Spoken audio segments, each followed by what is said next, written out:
같이 보실 말씀은 열왕기상 22장 13절로 28절까지의 말씀입니다. 한 목소리로 말씀 합독하시겠습니다. 미가야를 부르러 간 사신이 일러 이르되 선지자들의 말이 하나같이 왕에게 길하게 하니 청하건대 당신의 말도 그들 중 한 사람의 말처럼 길하게 하소서.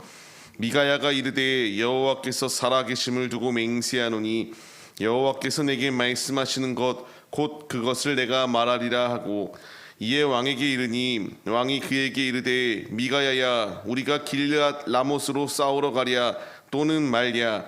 그가 왕께 이르되 올라가서 승리를 얻으소서. 여호와께서 그 성읍을 왕의 손에 넘기시리이다.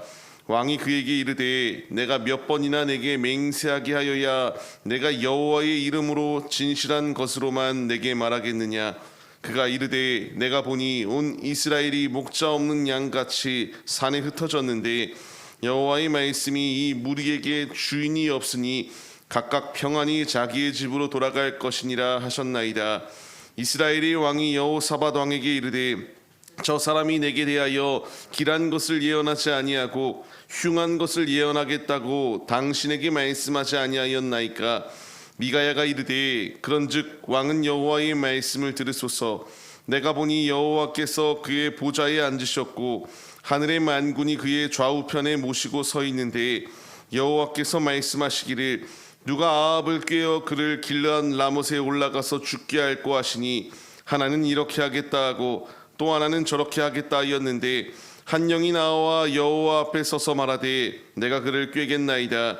여호와께서 그에게 이르시되 어떻게 하겠느냐. 이르되 내가 나가서 거짓말하는 영이 되어 그의 모든 선지자들의 입에 있겠나이다. 여호와께서 이르시되 너는 꾀겠고 또 이루리라. 나가서 그리하라 하셨은즉 이제 여호와께서 거짓말하는 영의 왕의 모든 선지자의 입에 넣으셨고 또 여호와께서 왕에 대하여 화를 말씀하셨나이다. 그나아나의 아들 시드기야가 가까이 와서 미가야의 뺨을 치며 이르되 여호와의 영이 나를 떠나 어디로 가서 내게 말씀하시더냐. 미가야가 이르되 내가 골방에 들어가서 숨는 그날에 보리라. 이스라엘의 왕이 이르되 미가야를 잡아 성주 아몬과 왕자 요아스에게로 끌고 돌아가서 말하기를 왕의 말씀이 이 놈을 옥에 가두고 내가 평안히 돌아올 때까지 고생의 떡과 고생의 물을 먹이라 하였다 하라.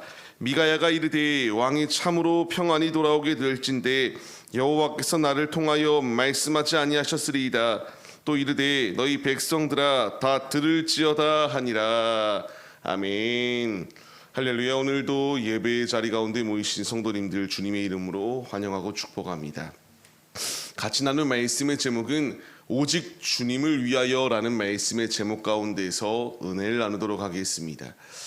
우리 주위를 보게 되면은 완전히 꽉 막힌 자들이 있는 것을 볼 수 있습니다. 옳은 것을 이야기해도 듣지 않아요. 옳은 말이 그것이 자신을 해하는 소리다라고 생각하고 그냥 트집 잡기 위한 말에 불과하다라고 생각하여서 끊임없이 부정적으로 받아들이고 그 가운데서 해를 가하려고 하는 그런 안타까운 모습들이 있는 자들을 보게 됩니다. 근데 우리가 만나는 그런 사람들 가운데에 아무리 변화를 요구하고 이야기해도 바뀔 생각이 없어요. 왜냐하면 자기 생각으로 꽉 차 있기 때문입니다. 오늘 말씀에 나오는 아합이 딱 이러한 상황이었습니다. 자기 생각으로 꽉 차 있었던 자예요. 단순히 미가야가 자신을 싫어해서 흉한 예언만을 준다라고 생각을 하였습니다. 그는 오직 하나님의 말씀만을 전할 뿐이었었는데 그가 생각하기는 꽉 막힌 자가 이와 같이 내가 너무나 싫어서 나에게 이런 안 좋은 이야기들만 하는 것이 미가야이다라고 판단하였던 것이 아합의 모습이에요. 이제 이런 상황 가운데서 사신이 미가야를 데리러 갑니다. 13절 말씀을 보게 되면은 이제 그 사신이 말을 해요. 우리 선지자들이 다 하나같이 왕에게 전투에 나가기만 하면 승리할 것이다라는 것을 말하였다. 너도 이 말에 동조하여서 이들의 말처럼 전쟁에 나가면 승리할 것이다라는 것을 그대로 너도 말하라 라고 이렇게 청하게 됩니다. 이 말을 들었던 미가야의 모습을 바라봐야 돼요. 자신은 하나님의 말씀만을 전하겠다라고 가감없이 주님의 말씀대로만 삶을 살겠노라고 결단하며 선포하였던 것이 미가야의 모습입니다. 우리가 닮아가야 될 모습이 바로 이 모습이에요. 삶을 살다 보면은 타협의 순간이 놓여 있게 되고요. 자꾸만 온전히 주님의 길을 걸어가기보다는 우리에게 자꾸만 다른 무엇인가를 요구하는 그 강압적인 그 반응들 가운데서 하나님이 아니라 자꾸만 서로 겸하려고 하는 그런 모습이 우리 가운데 주어지게 되는데, 미가야는 가감없이 하나님의 말씀만을 전하겠다. 우리가 이 믿음의 길을 걸어가기로 결단할 때에 힘 주시는 이, 능력 주시는 이 안에서 불가능한 것이 없다라는 사실을 기억하며 믿음의 길을 걸어가야 된다는 사실을 분명히 말씀해 주고 있습니다. 우리가 주님의 길을 걸어갈 때에 악한 사단이 끊임없이 우리에게 거짓의 말을 하라고, 거짓의 것 가운데 현혹되어 삶을 살라고 미혹합니다. 그러나 분명한 것은 미가야가 이와 같이 하나님만을 의지하기로 결단하였을 때에 승리하였던 것처럼, 우리도 하나님만을 의지하기로 결단할 때에 나의 힘으로는 불가능하지만 내 안에 내주하고 계시는 성령 하나님이 주시는 힘으로 승리할 수 있음을 분명히 말씀하세요. 우리가 이제 이 말씀에 반응하여서 오직 하나님을 위하여, 오직 예수님을 위하여, 성령님을 위하여 우리의 중심을 주 앞에 온전히 내어드릴 수 있는 믿음의 예배자들의 모습이 우리 모두의 모습이 되시기를 소망합니다. 이런 상황 가운데서 이제 미가야가 이와 같이 말해요. 여호와께서 너에게 성을 넘길 것이다. 이 말을 들었던 아합은 화가 나기 시작하였습니다. 진실되지 않았다라고 생각하였거든요. 하나님의 이름으로 진실한 것만을 말하라고 이렇게 강하게 말하기 시작합니다. 이때에 이제 가감없이 하나님의 말씀을 전하였던 것이 미가야의 모습이에요. 주인이 없기 때문에 각각 평안히 자기의 집으로 돌아갈 것이다. 이 말씀이 무엇이냐? 하나님께서 이스라엘에게 이와 같이 아합이라고 하는 왕이 있었는데, 이 왕을 통하여 너무나 무너져 있는 이스라엘의 모습을 발견하게 되니까 차라리 왕이 없는 편이 더 낫다라고 평가하신 것이 하나님의 뜻이었습니다. 하나님의 말씀 가운데에 이 말씀이 그대로 이루어져요. 이제 뒤에 말씀들을 보게 되면은 아합이 결국 죽게 되었고요. 죽게 되니까 이 전투 가운데 나섰던 이들이 다 하나같이 흩어지고 맙니다. 하나님의 말씀은 불가능한 것도 없고 이루지 못할 것도 없습니다. 분명히 말씀하시는 것은 이와 같이 하나님이 평가를 하실 때에 부질없는 왕이다, 차라리 없는 존재가 더 나을 것이다 라고 판단하셨던 하나님의 평가, 우리를 향한 하나님의 평가 또한 분명히 있습니다. 하나님이 나를 평가할 때에 의미 없는 삶을 살았다라고 평가당하지 않기 위해서는 더욱더 주님만을 붙들고 주님을 위하여 삶을 살아내는 믿음의 모습이 우리 안에 있어야 된다는 사실을 말씀해 주고 있습니다. 이제 우리가 이 말씀에 반응하여 주님의 길을 걸어가시기를 바랍니다.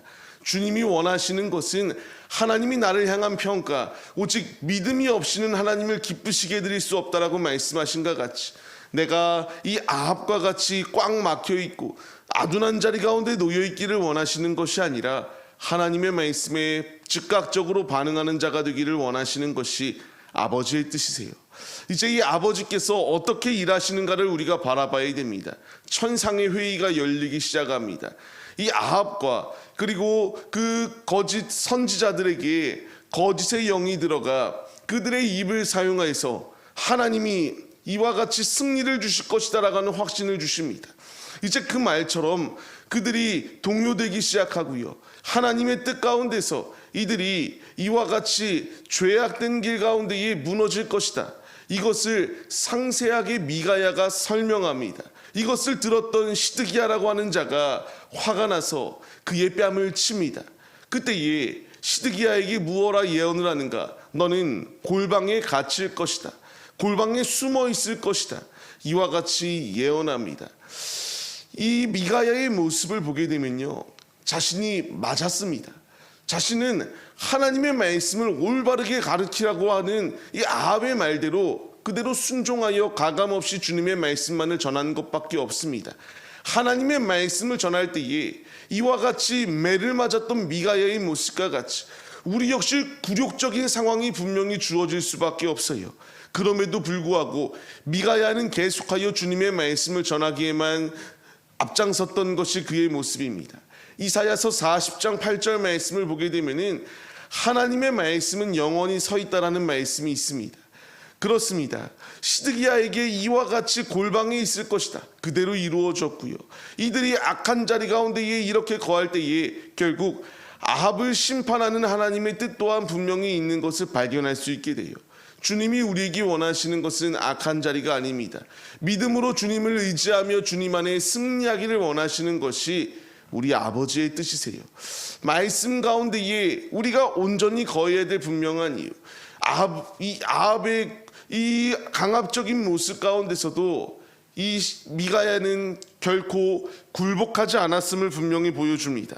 말씀을 계속하여 보시게 되면 그렇기 때문에 하나님의 말씀을 전할 때에 고통의 자리 가운데에 있을 것이다. 그 가운데서도 그는 순종하여 고통의 자리로 나아갔고요.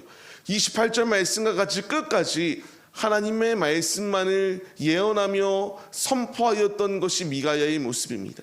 이게 이제 우리가 걸어가야 될 모습이다라는 사실을 말씀해 주시는 거예요. 우리가 십자가의 길을 걸어갑니다.